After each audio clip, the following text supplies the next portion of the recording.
আমরা সেই কাজই করি যেটা মানুষের পক্ষে। আমি আপনাদের কাছে বলে যাচ্ছি, আমি নেক্সট উইকে অ্যাসেম্বলি কল করব বিধানসভা স্পিকারকে বলে, এবং আমরা ওয়েস্ট বেঙ্গল অ্যাসেম্বলি থেকে আগামী 10 দিনের মধ্যে ফাঁসির ধর্ষকের ফাঁসি চাই এই বিল আমরা পাশ করে রাজ্যপালের কাছে পাঠাবো।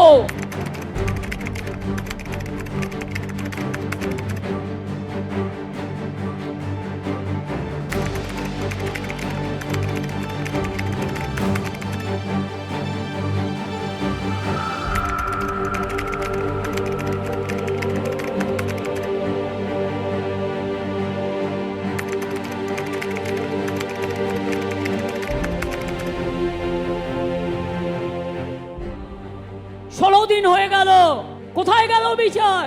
বিচার চাইতে হবে, বলতে হবে বিচার চাই, বিচার চাই, জবাব দাও সিবিআই।